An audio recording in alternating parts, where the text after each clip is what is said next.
Generally speaking, in human life, in all forms of, probably in all forms of life, even in the nature, hierarchy is integral.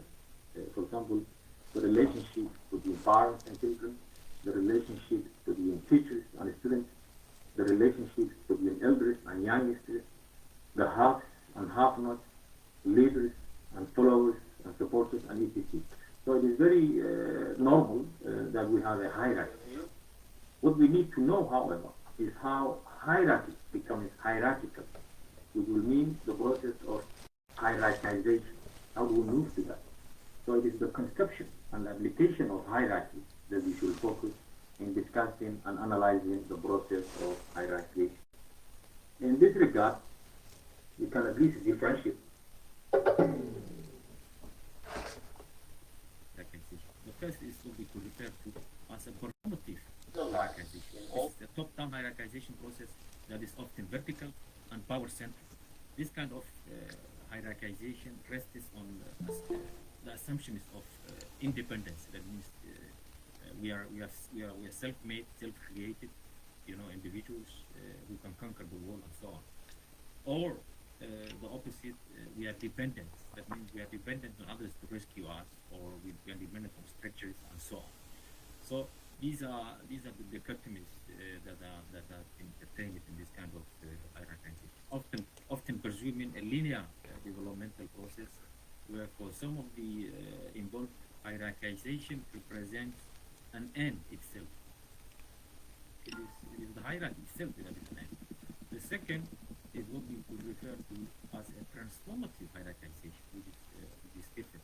It is a flexible process, often linking and balancing the top with the bottom, and the process eventually horizontalizing hierarchy. Here, hierarchization represents a purposeful means to an end, thereby improving, empowering, and balancing social life. That is the aim. In addition, the focus here is on interdependence rather than independence and dependence. It is the focus in mutuality, co-creation, and co-development. You could also say that transformative hierarchization reflects the distribution of what we could call hierarchical roles and responsibilities. For example, Mahatma Gandhi, Martin Luther King, and Nelson Mandela were top, powerful, charismatic leaders, powerful leaders. They had the option of easily pursuing narrow performative hierarchization if they want.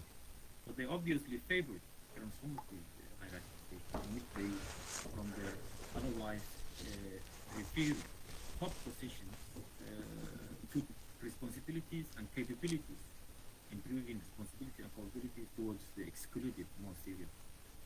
They were powerful, they were more or less at the top, highly educated, highly powerful, and so on, tested, but they preferred to come down and then reflect how the suffering are doing. The main question is then, how should we transition from an overemphasis on performative hierarchization towards more inclusive, transformative hierarchization? We know that the process of modernization,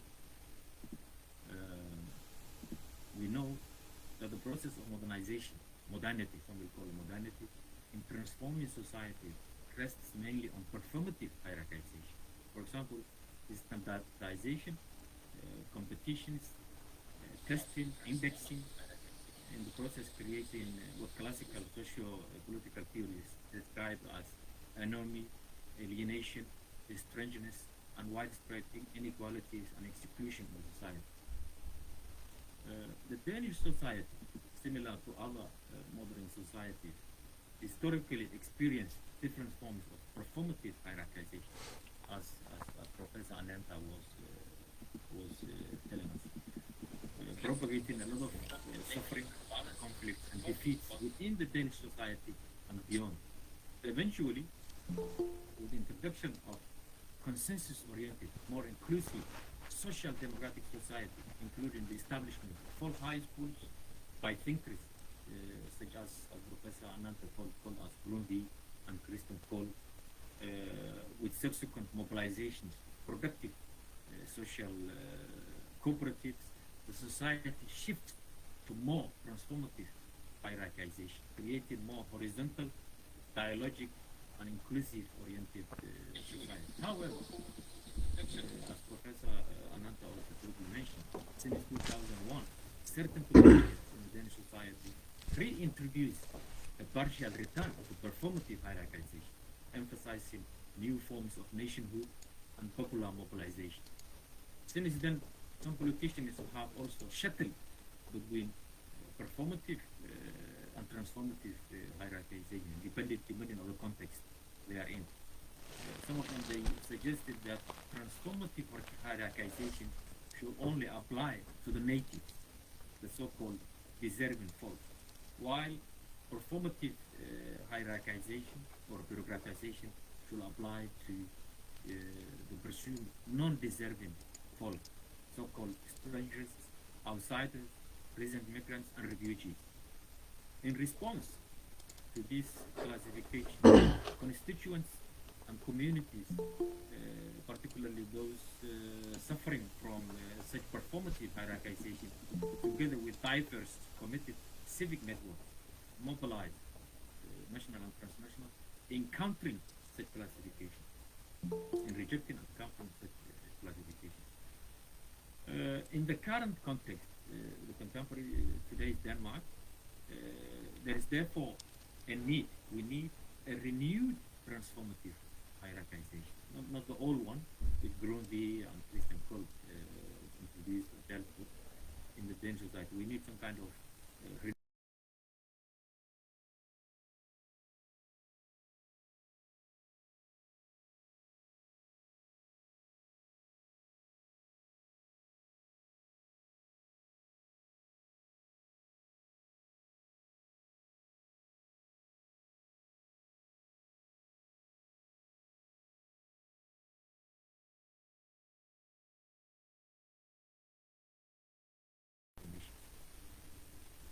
I think that inhabitants of major metropoles, within Denmark there is also diversity, you know. Inhabitants of major metropoles such as Copenhagen and my adopted city also are already partially practicing such inclusive transnational processes. That is my brief theoretical reflections. In an earlier lecture on what we can learn Professor Chita's life, Professor Chita Das's life and work, we know that he's transnational and he has been to Denmark among other countries. We thought that we were some of the first transnationalists that are trying to connect to this, but Professor Chita, as and others have shown that history repeats itself. So we are actually we need to read more of these intellectuals, early intellectuals and thinkers to know more about transnationalism. Professor John Clama in an earlier lecture proposed a kind of Professor Chita Das inspired approach and method in transitioning. How should we transition from performative hierarchization towards transformative hierarchization? I find that lecture very, very, very useful and very powerful. And let me see. Let me summarize what the professor has Professor Clama has recommended that we should learn from Professor Chita Das's work and life. Firstly, we need to reimagine and aim at creating alternative better future. This is very, very powerful. One way of doing it is looking at the problem. This is what Professor Clama tells us. The challenge we as humans confront, for example, climate change, security problems, extremism, and poverty. And from there, try to imagine and create solutions. Create solutions for this challenge. We need to create solutions for these challenges. Professor Clama tells us, building on the ideas and the practice of Professor Chita Das. But there are questions on these problems, and people normally they don't agree these problems and how to solve. There are also questions of ownership and belonging. Professor Chomsky once wrote an article with the title, "Who Owns the World?" The reason why he is saying, because there are groups in this world that are claiming possessions of the world, and others that are in the process of dispossessing. So there is a contradiction that we have to address. Secondly, we need not just imagine and theorize alternative models of the future, but also need to combine it with practical empirical relevance and encounters and connections. This means we should link and balance our theoretical approach with concrete practical steps and experiences. Thirdly, in the process, we should reject the idea of there are no alternatives, and there are no absences, and there are no other views. Here with the idea of monopolizing, for example, force, economy, cultures, with the proclamation of the end justifies the means. This is what is being insisted in these years. Fourthly, the power of knowledge and education should remain critical to the positive transformation of society. Not the monopolized form of knowledge, because we have knowledge that has been monopolized in education with embedded tests, exams, in which Michel Foucault once referred to serving as the organization of hierarchy in society. Michel Foucault said the kind of education modern societies offers actually serves for the organization of hierarchies. It means negative hierarchies in the society. Professor Kumar referred to the critical empowering of horizontal oriented practical education. This is also what Professor Chita has insisted. Professor Kumar referred to Danish folk high schools.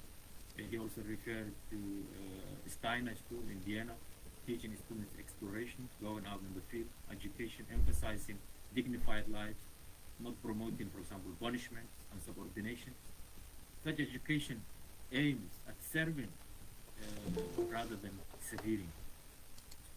Fifthly, we need to pursue counter-narratives, debating from multiple perspectives, with histories stressing dignity, coexistence, and co-development. This requires willingness of making deep questions in society, combined with seeking and identifying commonality. This also includes practicing deep, genuine listening, as Professor Gita does and Professor Gita tells us. For instance, actually, in African traditions, listening is said to be older than the speech and speaking. That means listening is older. People start and train listening before they are born, then begin learning to speak after some time. That means we are listening creatures before we became speaking and articulating creatures.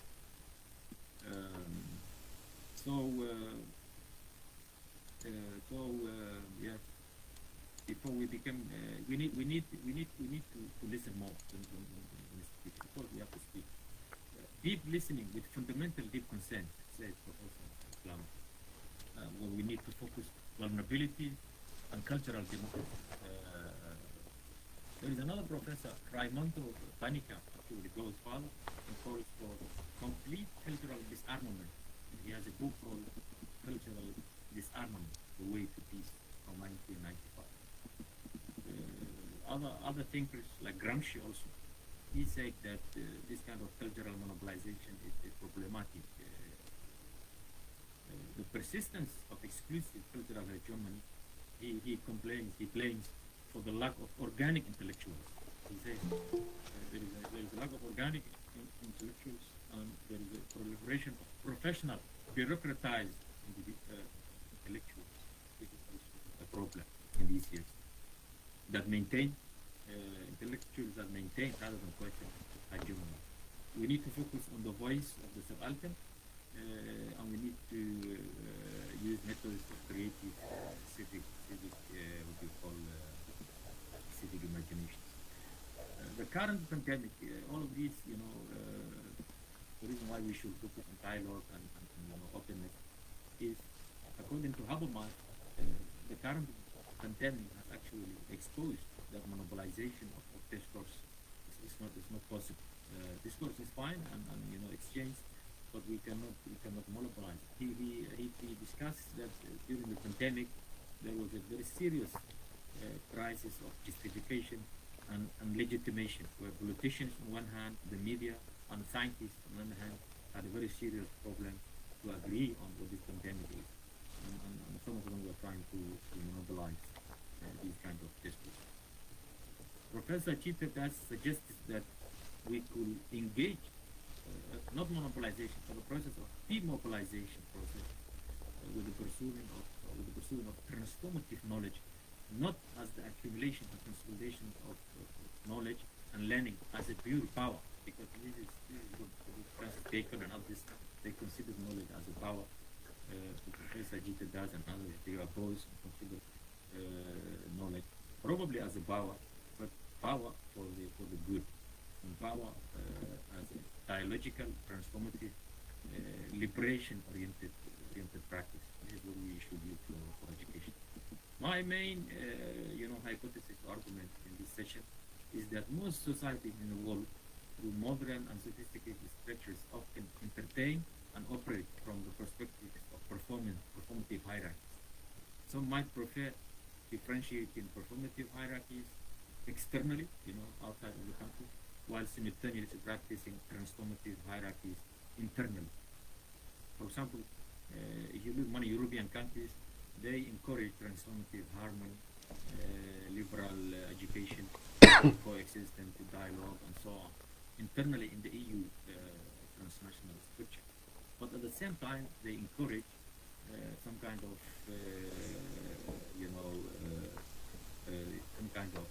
performative hierarchization and bureaucratization, and probably deficient within other countries in Africa and Asia. So there are parallel, processes where people want to transform and harmonize their society, and they want to make other societies stagnant and so on. And that will not work because this world is connected. In the form of one of the main examples of performative hierarchization, I would think theoretically, is the hierarchies that is present in the form of indexes. I don't know whether you have seen that there are indexes, algorithms, and so on.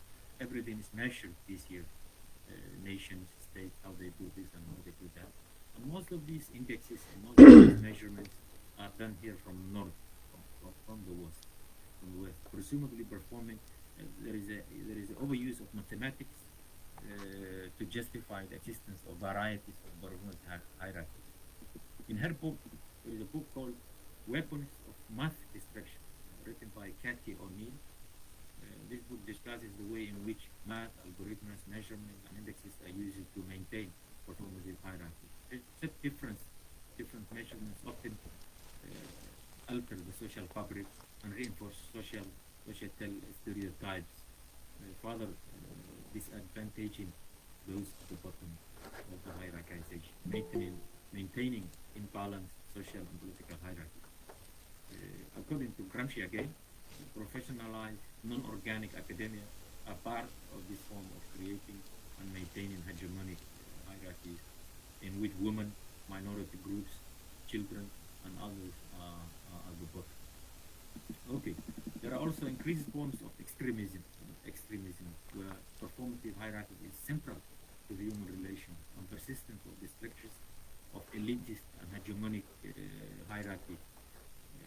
According to Pradhan actually has analyzed this institutionalization of performative hierarchies. Ironically, Pradhan also documented that this performative hierarchization and institutionalization and bureaucratization is actually sustained by those who suffer, because they internalize and they also uncritically and passively accept these kind of external measurement of their life and so on. So, in other words, people internalize the dominating hierarchy, eventually making such measurements as their own. And then these hegemonies, they persist. One of the, one example, if I can give you one example, are you with me still? I don't know why I'm talking to myself. Can you hear me? We can hear you. Yeah.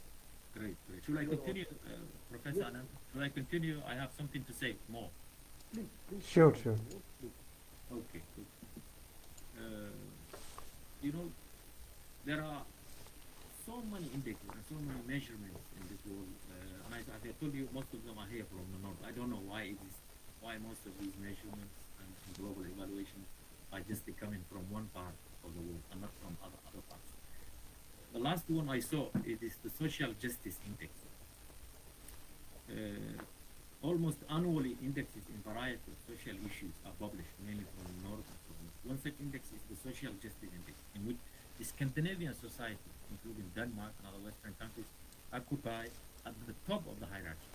Many Asian and African and Latin American countries are somewhere at the lower middle, including India. India is somewhere, at the lower middle.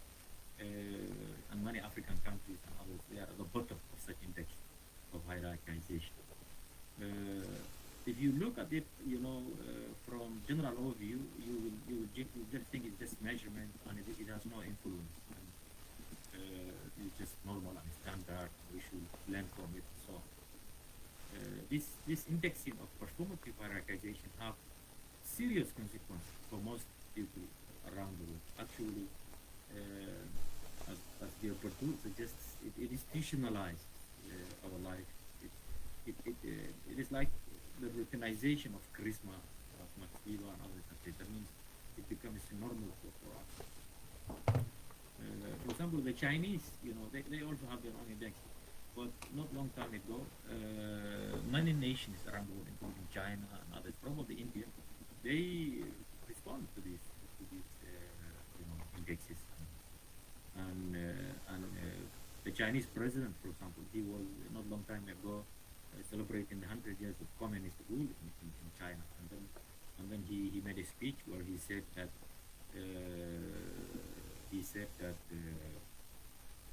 we are no longer the dominant world can no longer categorize us as inferiors. He said the proof is, he suggests, when young Chinese persons travel in today's world, when young Chinese people travel to the outside world, they no longer, as they did in the past, need to look down and consider themselves as inferior.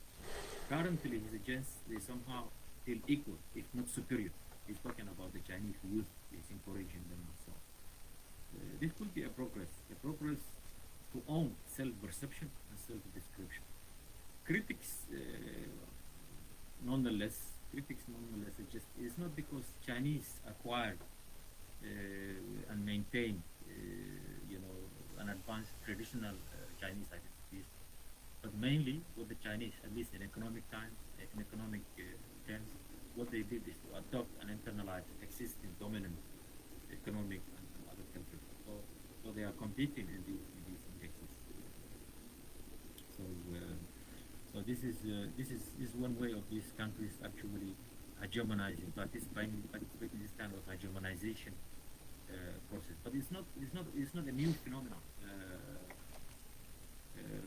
There is a book written by Eugene Weber called the book's name is Peasants into Frenchmen: the Modernization of Rural France. That means from 1976. The book argues that through modernity and successive transformations within the creation of modern infrastructure, schools, and institutions, normal people who more or less had nothing to do with each other, farmers, and became Frenchmen. That means they were framed as a Frenchman. So the people we call today Frenchmen, they consisted of people who live in different places and different cultures, and then they became French, gradually adopting more or less to the lives of urbanized French citizens. And then new forms of commonalities and solidarities were created. Later, the French themselves, as Pierre Bourdieu tells us, tried to, through coloniality, expand Africa and other places, and then they tried also to frame other societies. Mainly the most brutal was written by Pierre Bourdieu. He has a book called The Algerians from 1962. French classified, in the book one can read, the French classified inhabitants of Algeria as oppositional to the Frenchmen. And they wanted all Algerians, or probably Africans, to become Frenchmen. But they were using different tools, of course. When they were making Frenchmen in France, they were using some kind of transformative approach. Of course, there were revolutions and so on, but most of the time it was different. But when it comes to Africa, it was more brutalizing approach. That is probably why it has created some kind of challenge. In the Danish case, Denmark, as we said earlier, and Professor Ananta also told us, experienced in the past some kind of performative hierarchization or bureaucratization. Then, in a transition, engaged transformative and through internal democratization and pursuing national transformative hierarchization.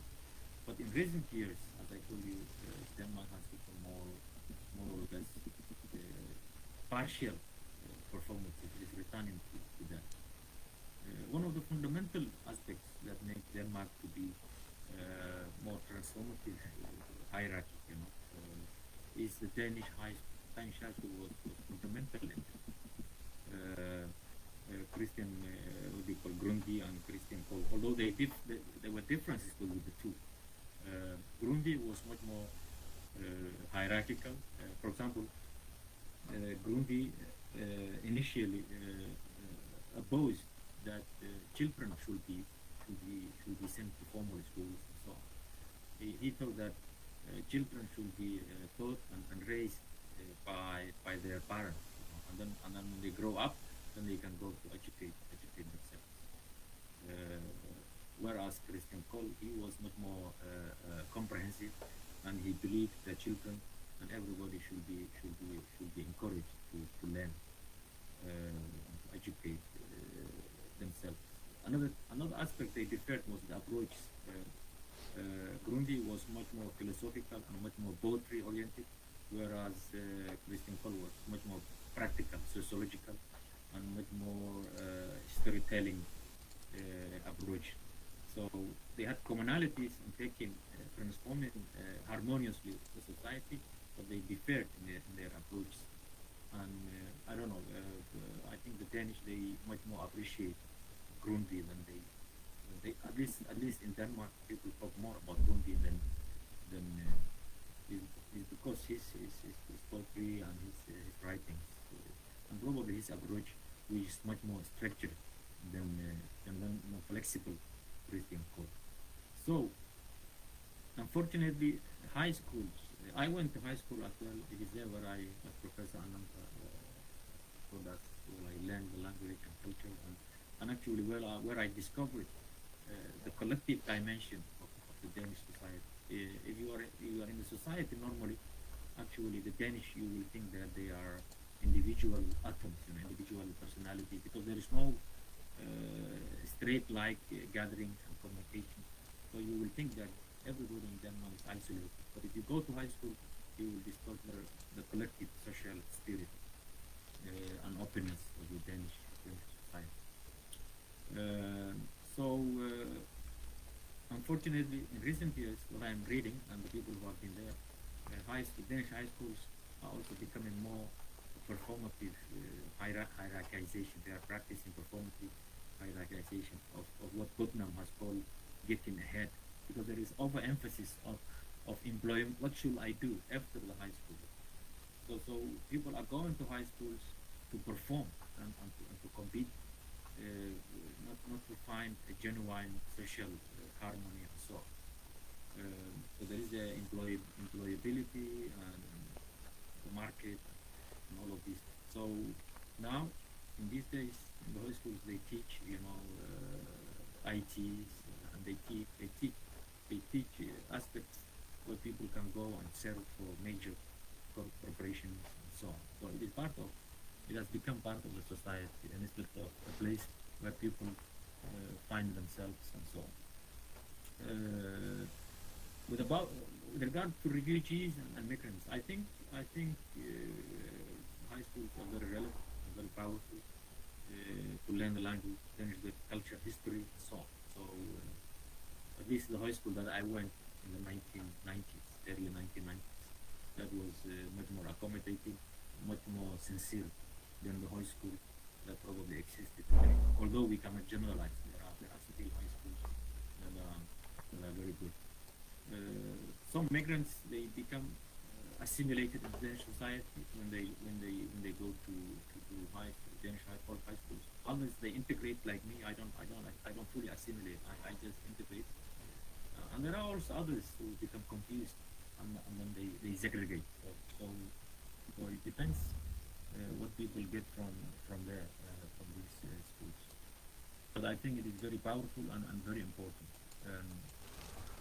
Okay, as I told you, in recent years, Denmark has become more, restricted, more, partially returned to this kind of performative hierarchization, which is not beneficial for the society. There has been so many cases can document it, but one of the last was the process of restricting migration and refugees and excluding them and so on, which has reached all the way to, as Professor Ananta tells us, the cartoon against protest and Islamophobia and many other dimensions. And there was recently a case of Syrians. There was a lot of Syrians who came to this country from Syria, and there was a problematic, although the Danish, as the public partially received, there was a political rejection against these refugees. And there was very well-known case in this country where the minister, one of the high-profile ministers, Poetess, she actually separated young couples who married before they left, before they became refugees, they married. In Denmark, you cannot marry if people are under 18, so it's not allowed.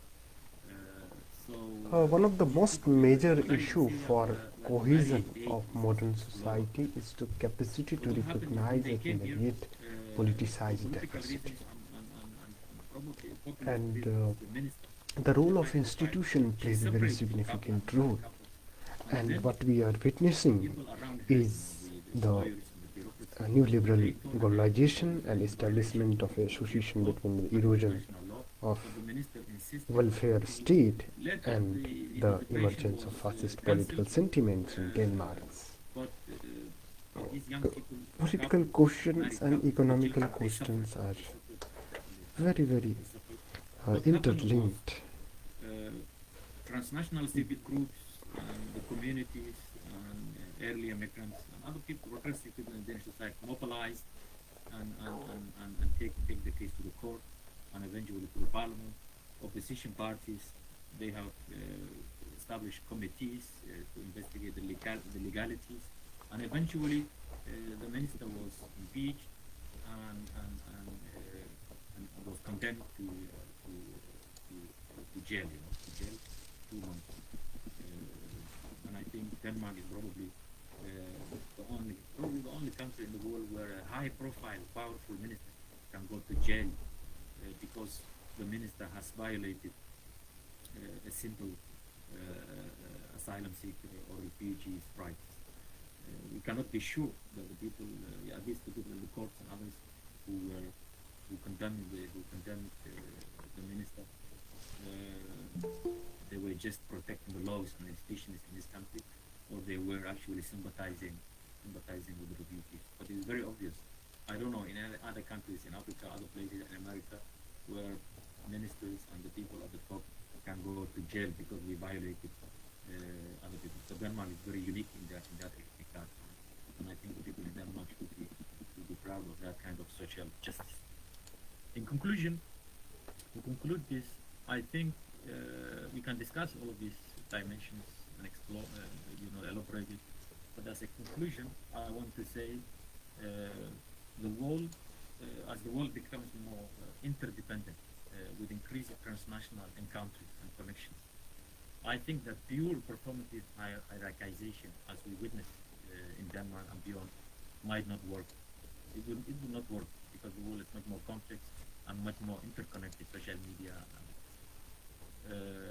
Probably we should pursue, as Professor Chita does and others have told us, collective, complementary responsibility from whatever position, hierarchy and roles people and groups occupy, whether they are academics, whether they are professionals, and so on. From there, they have to link. This could be more ideal solution to the current challenge. I mean, we need to shift towards transformative hierarchy. Nations should probably try to balance global transnational transformative hierarchy. There has to be some kind of transnational interdependence, collaboration, commonality, focusing on responsibilities and improving capabilities, as Professor Amartya Sen has written and researched a lot, improving people's opportunities and capabilities so they can be good citizens and good people in this. And finally, I would like to refer to an Igbo, probably it's Nigerian African saying, that says, do whatever that pleases you as long as it does not displease others. I think that is very strong. There is another African saying that also says, if you want to go fast, go alone. But if you want to reach far, go together. If you want to go fast, go alone. But if you want to reach far, go together. Which in Africa, in many African societies, is referred as Ubuntu. Ubuntu. It is a form of solidarity focus, transformative hierarchization. That is what I will say, but I will also, sorry to talk a lot, but I will try to discuss with you and learn from you. Thank you very much.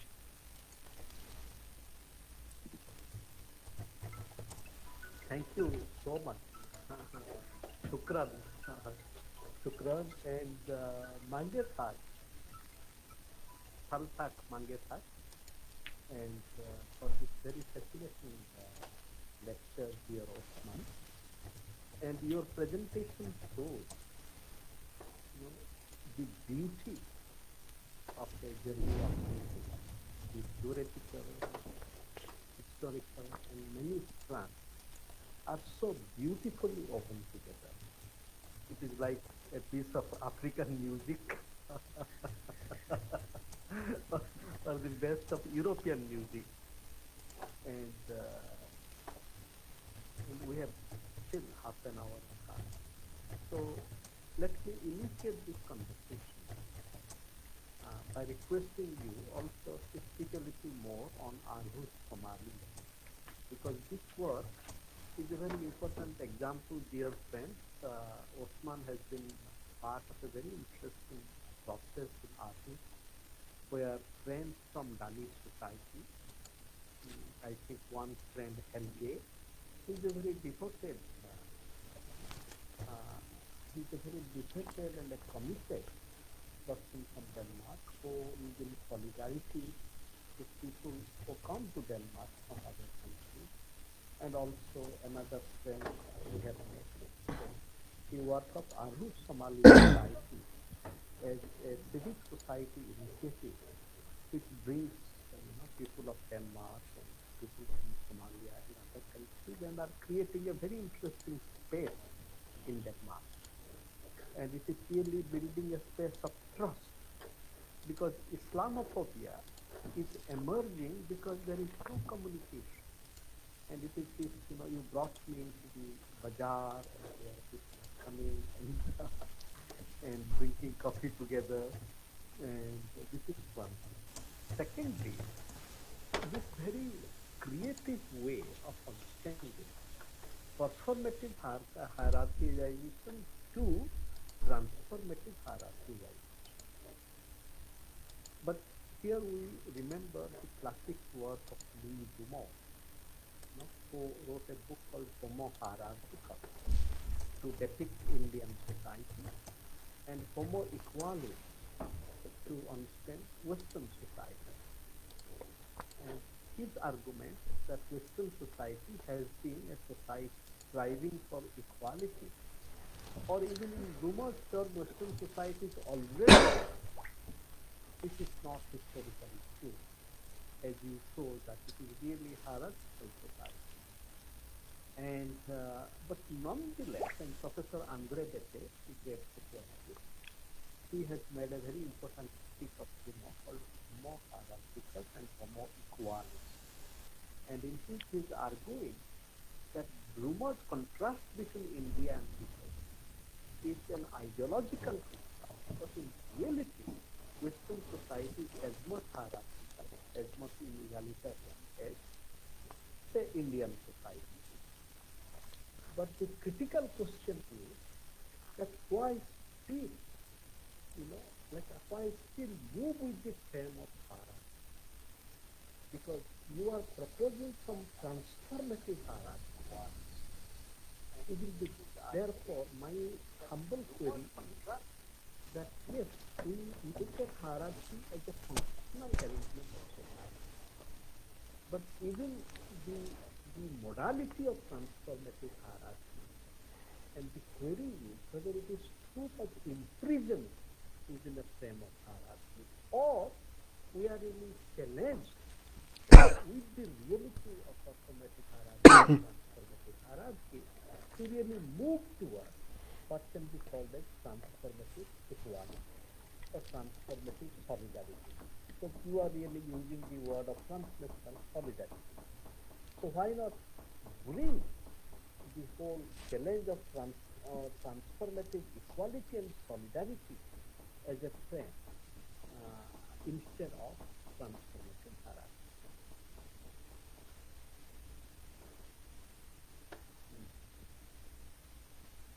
Thank you very much, Professor Ananta. Yes, we have created an organization here called Somali, and the name was actually given by my friend Ulay. Yes. One of the challenges the communities here faced was the option of either assimilating, that means accepting whatever that has been provided by the whole society, or segregating, going back to the underground and creating their own counter community. And these two aspects were not viable.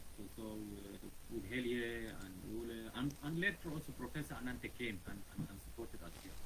We came to the conclusion there is a need some kind of intermediate, some kind of transitional position where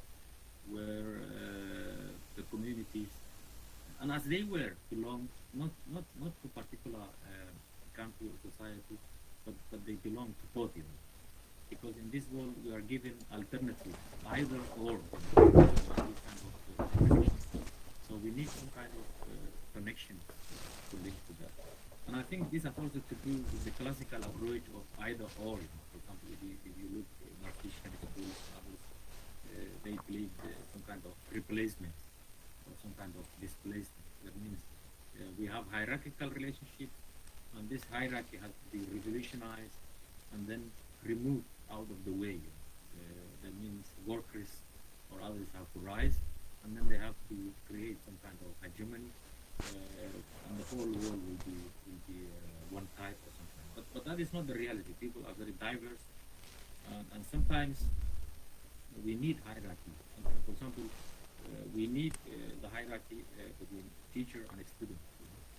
We need the hierarchy of parent and child. There are certain hierarchies in societies that can make us more harmonious. So if we say people are equal and people there is no differences, then there will be a problem. And even man and woman, it is not hierarchy.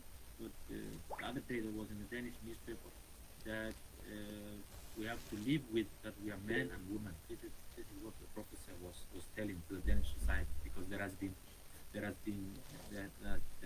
been calls for removing this kind of manhood and womanhood and so on. So I think there will always be some kind of differences. Whether it will be hierarchical and negative is problematic. But the kind of hierarchy we are talking about is the things that people, roles they occupy. If they are good at, then they are good at, and then they have to provide service for others. And through that, it will be transformative hierarchization. But I agree with you. The aim is to be equal and to be in solidarity. Given the position people are. And the kind of challenge we have in today's world. For example, if you have been reading the papers this week or the last week, the British Prime Minister and his government, they actually restricted the lives of the British people and people from around the world who suffered a lot. But simultaneously, in their hierarchical position, when they were providing these instructions, they were also violating what they have been saying. So you have a contradiction there of the abuse of hierarchical position, where you have people at the bureaucracy or people at the top of the political system. They produce some kind of rules that doesn't apply to them, you know. So you have these kind of problems, but I think we can discuss and give others to contribute. But I agree with you, Professor Ananta. The aim is to provide harmonious equality and solidarity in most societies around the world. Shukran, Mangetai. So we are enriched by the presence of many friends.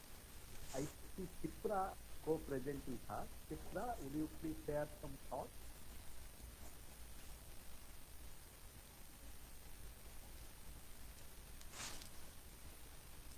Okay.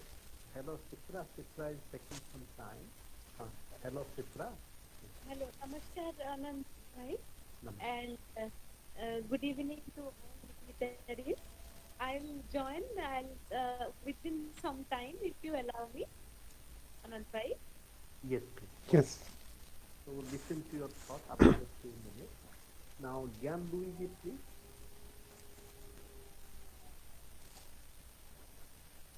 And any friend who would like to speak, please to put a word in the chat box. Yes, Gyan Luigi. Can you hear me? Because I have some problems here with my Yes, connection. Yes. we can hear you, but we cannot hear your music. Yeah. Thank you.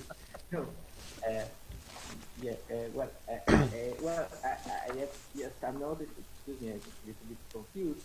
It was very interesting. Thank you very much. I tried to put order in my thoughts. First of all, I would say I thought I did not know Christianese, but I know some other persons of the Occupy movement, like for instance the late David Greder, for instance. And well, I was impressed by the title of the book of Christianese, the Weapons of Mass Destruction, because some concepts in the book have remembered me of a slightly different position, but we could have some points in common. This is the criticism which the chief economist of the World Bank, the then chief economist of the World Bank, Mabubulak, already in the 70s and then in the 80s and the 90s, with two groups. One was the what was the title? There was the poverty cartel, Poverty crisis. And the other one was, if I am not mistaken, a reflection on human development. Mabubulak, who then was worked together with Amatya, also about the concept of capability. He Mabubulak criticized very much the only exclusive use of the, for instance, of the economic growth, and on the other side, the lack of attention for indexes like, for instance, the Human Development Index, the education of the different countries, which is then also on after the influence of Mabubulak, brought to the establishment of the Human Development Index and also of the Journal of Human Development. This an index which is connected also to the degrees of education and also the development of education and the educational system in the different countries. And Mabubulak criticized very much the only use of these of the growth indexes of the economy, because he said if we concentrate on these, we do not see, first of all, the degree of education of the scholar system, which holds in country, for instance. We do not see the level of education which is reached by the most poor in a country, we cannot evaluate whether there is or not a development of the poor layers of the society, on the other hand. And thirdly, is that we cannot see how this growth in economy is distributed. And then Amartya Sen has taken, also in collaboration with Google, some ideas in order to develop this concept of the capabilities and of the related criticism of the growth in economy as the only exclusive concept and number, math number, which we have to follow in order to judge to evaluate the good condition of an economy. Marcus always says, no, we have to see, to look at the degree of capabilities and the development of capabilities of individuals, and of course, in this sense also, as the educational system and as the way in which education is distributed all around the layers of the society. And well, this was interesting. Of course, no, there are very many points, but I would like to limit my intervention up now to this point in order to give the word to other people. Thank you very much. It was really very interesting. Thank you. Thank you.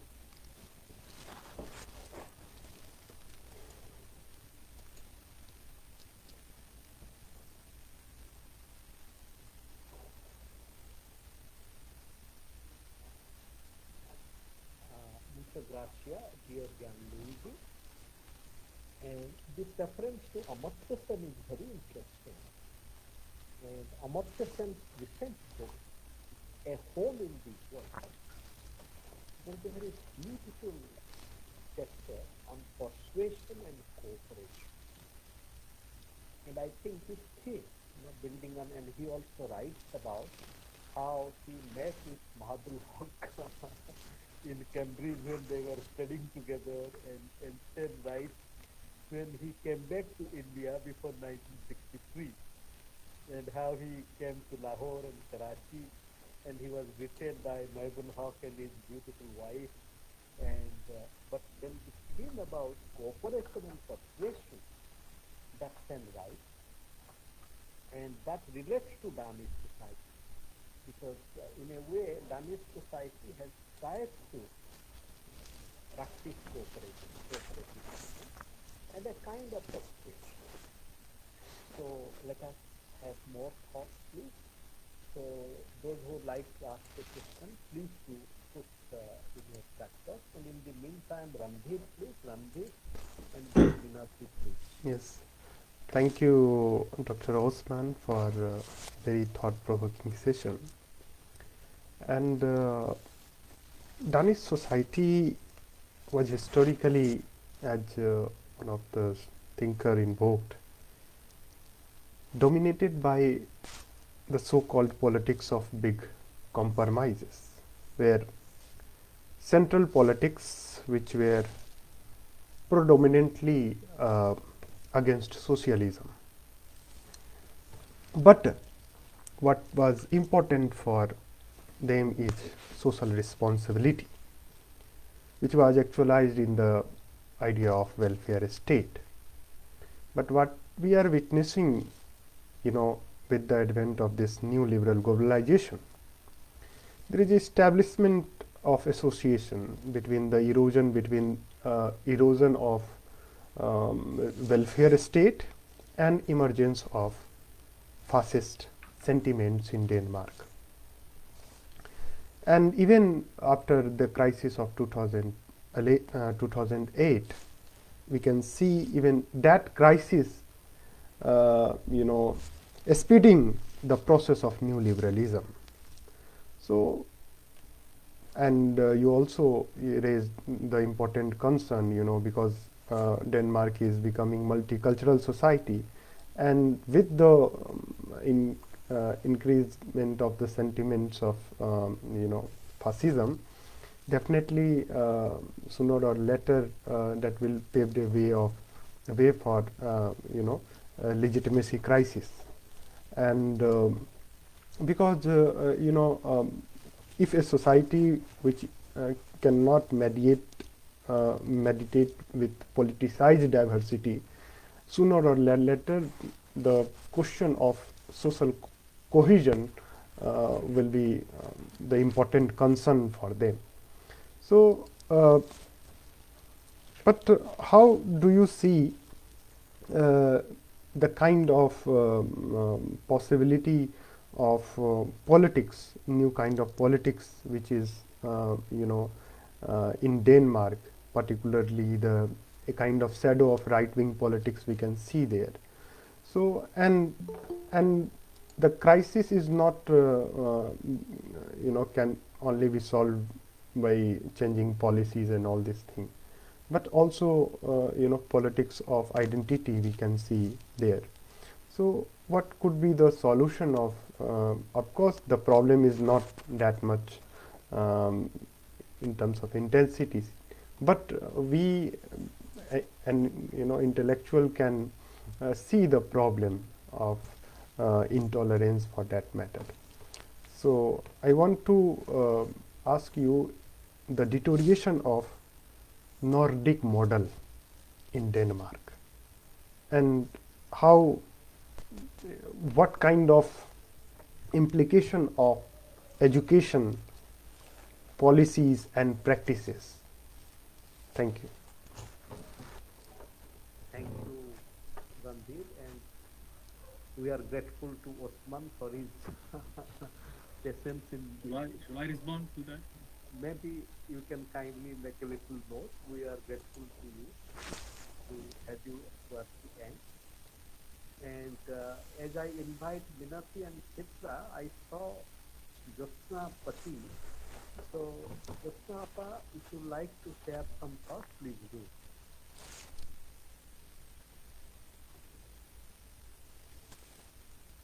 Okay. So now, Minati, please. Hello, am I audible? Yes. Good evening, everyone.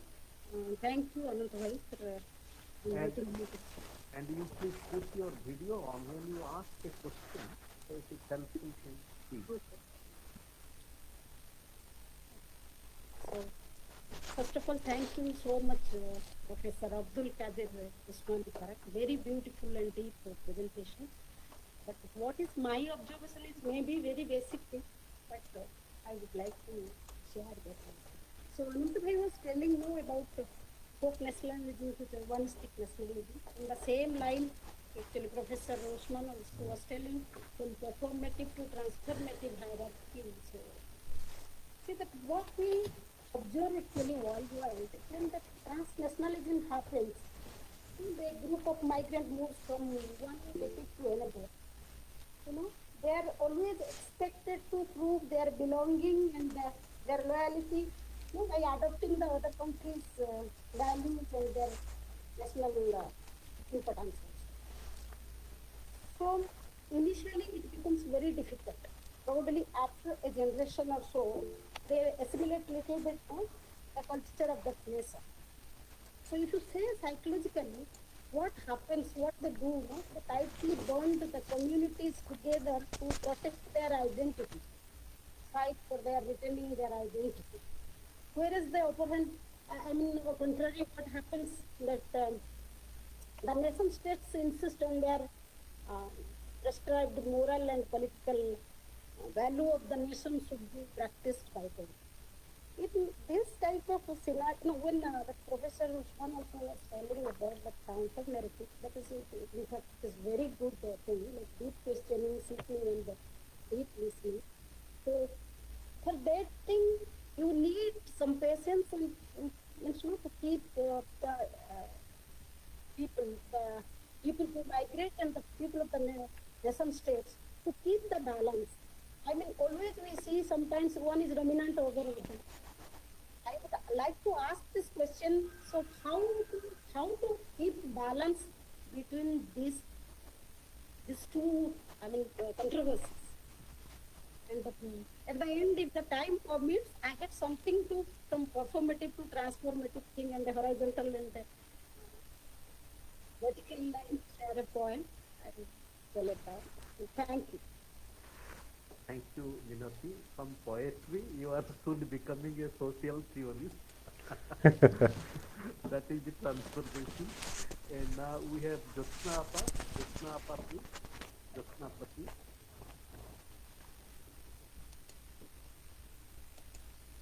Hello, kindly unmute yourself.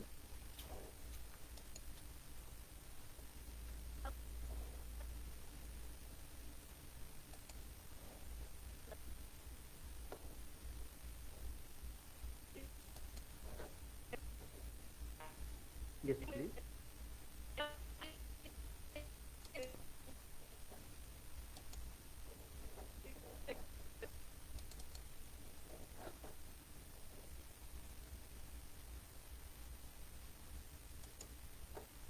Hello, we cannot hear you. Please unmute yourself.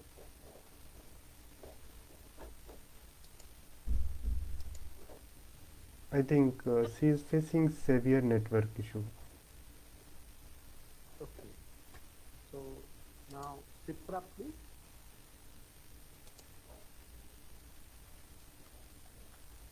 Namaskar, Anupay. Good evening to all dignitaries present in this forum.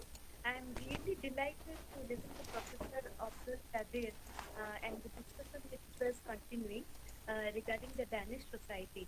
My reflection would be regarding the culture, society, and understanding of women in Danish society specifically. Because as I know that among all the European countries, Danish culture or Denmark seems to be one of the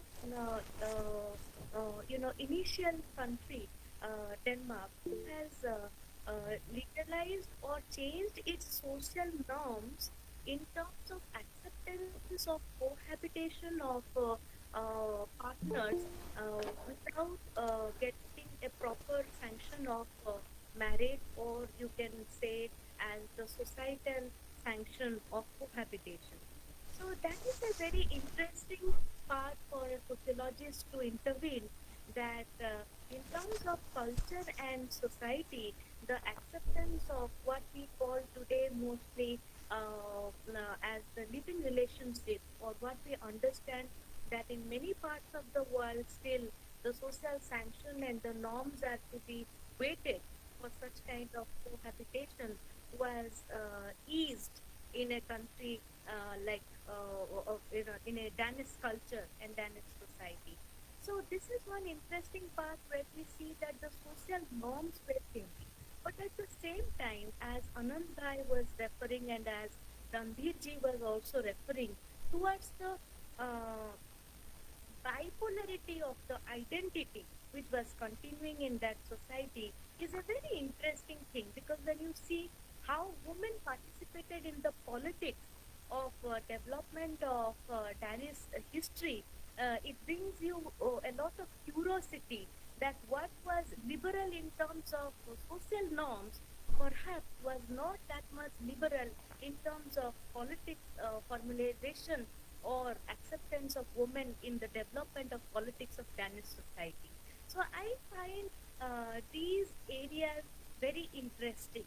And of course, as a social psychologist, I also want to know more about the mental health condition of women in Danish society. Because whenever there is any inequality or hierarchy, as Anand Bhai was saying, that hierarchy also has got a deep reflection on the mental health of every section of the society. So this is a very interesting area for me. I'd be happy if anyone would reflect to my points. And thank you Anand Bhai and all dignitaries present over here for giving me an opportunity to reflect my thoughts on this. Thank you very much. Thank you, Sipra, for really enriching our discussion and bringing the gender dimension. So we have Ram Gopal ji. Ram Gopal.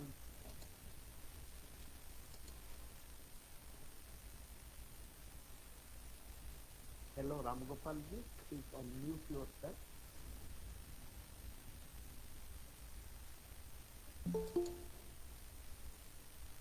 Okay. So he's taking some time, Ramgopalji. So then, Prafulla Pati, would you like to share a thought? Prafulla Bhai? Okay, dear friends, slowly we are touched by time. So, I request Osman to please share your thought, and then Minati presents her poem, and she gives us an occasion to meet again. So, Osman. Thank you very much, Rindar. I agree with your observation and your analysis. The Danish society, like any other society around the world, is transforming, both from inside and from outside. Because societies they are connected, so they will be transforming. As we all know, those of us who read this, the Danish Denmark was a very large country. Actually, Denmark is one of the smallest countries today. If you take Greenland out, because Greenland is formerly also part of Denmark. So if you now include Greenland, Denmark is still the kingdom of Denmark is still very large. But Denmark proper, where I live now, is a very small country. It's not very big. It is overshadowed by the giant Germany. And but the history was not like that. Denmark was very large, during the Vikings and others.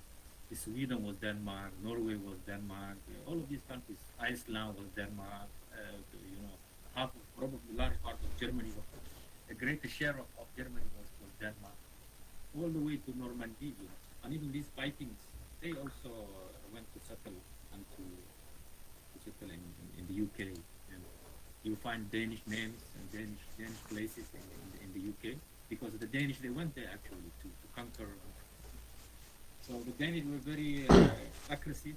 They were warriors, and fighting and so on. So that's probably why Shakespeare wrote Hamlet. And I don't know whether you read Hamlet. They have there is something rotten with the state of Denmark. So you have this kind of historical aggressive Denmark. But through wars, Denmark has shrunk.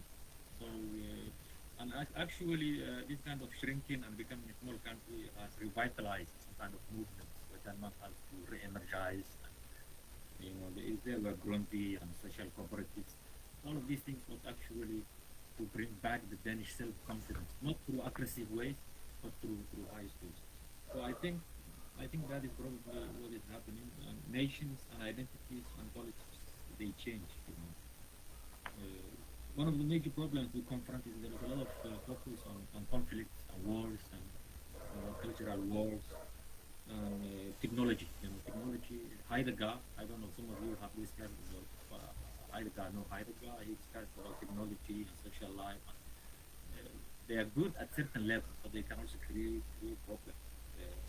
And Einstein, we cannot predict the future, but Einstein said, I know the Third World War will be technological, but probably the fourth and the fifth people will be fighting with stones, on their hands. So that means this technology, technological focus and bureaucratization, at the end it will create problems for us. Okay, the second I think question was asked by Minati, is that right? The identity issues and these communities, the issue of segregation and integration, assimilation. Yes, these issues happen. What should we do? Should we assimilate and so on? But I think the world has changed. The world has changed. The kind of state systems and politics we know today are actually very old. They are from 1648, and the state form, at least the national state form, was created to eradicate religious extremism and wars in Europe. So, and it was exported through colonialization in other societies. So, but now the Europeans, they are actually gradually abandoning from this kind of nation states, and they're creating EU and some kind of transnational, post-national states. This is what they are doing. I think the world has changed for migration, because migration was in the past, because of lack of communication and transport, it was one way from A to B. But today it's very complex. It's from A to B to C to D, and it's actually very complex. you get Somali, Danish, who actually live in Egypt, you know. Danish ambassador, the Danish ambassador in Cairo, not long time ago, he was very surprised because large group of Danish, they said we want to meet you and have some services from you. And then when he realized, and then he found Somalis there, Somalis who live in Cairo. So because they want to diversify their lives, to have some kind of middle class life in Egypt with the Danish passport, and then privilege, and then partially also stay here. So it is not neither or nor. You can actually stay in different places. There is a book called The Myth of Return. So people are not returning, but they also returning at the same time. Social media and other tools actually help people to communicate and invest.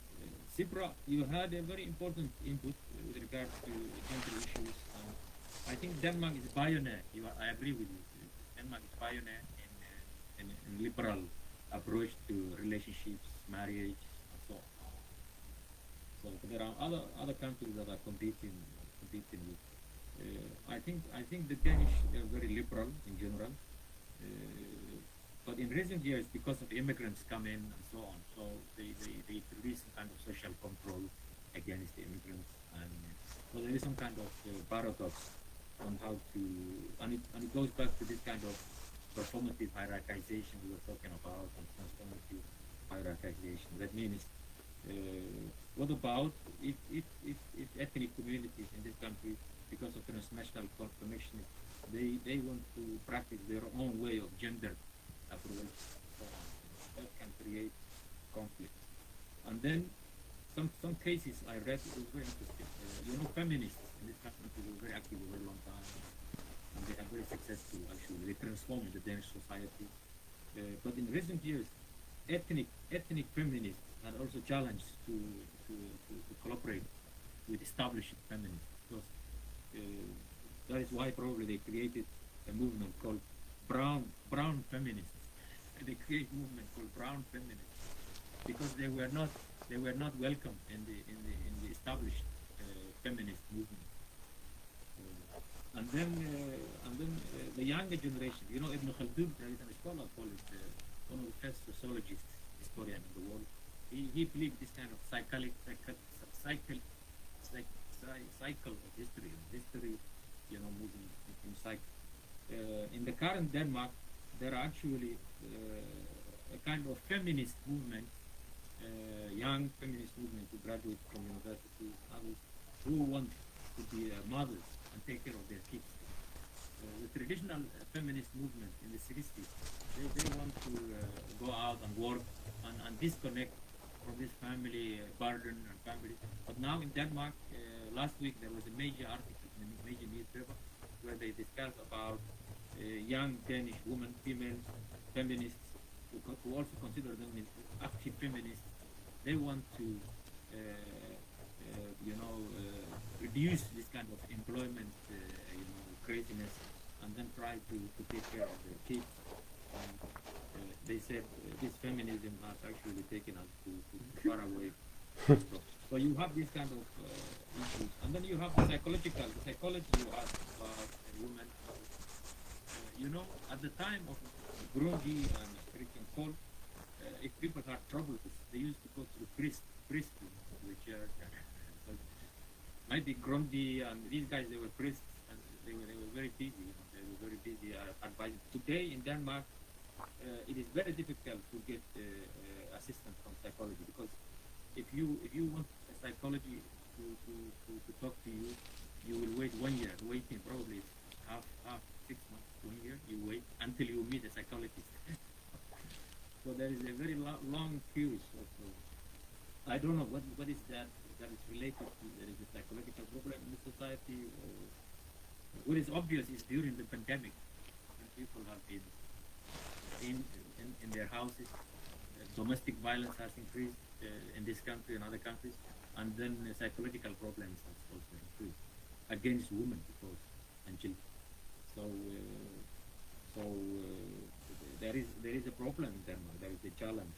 Sweden and Denmark I don't know whether these indexes are actually made available for most people, but there are because in these countries they register there are high rates of suicide in Sweden and Denmark. Proportionally, when you look at the demographic, there must be something. People they have material life here. They actually are better off in many other societies. But at the same time, it is normal in this country people to commit suicide, and that is very grave psychological problem. It is not a normal, but it is not a big surprise to find out that somebody has committed suicide. Although these people are better, we need to find out what is it that's making these people misery, and why is it there are high demand of psychology in this country that confirms that it's not only women, but it is numerous people in this society, including men, have psychological challenge somebody to talk to. But I don't want to talk to priests because most of the Danish people are actually more or less secularized.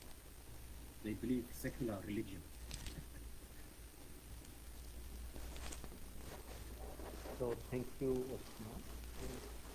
Just a very brief link here.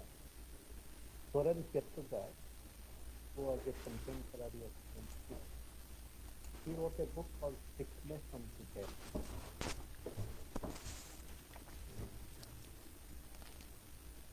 So he's saying that the whole challenge of despair.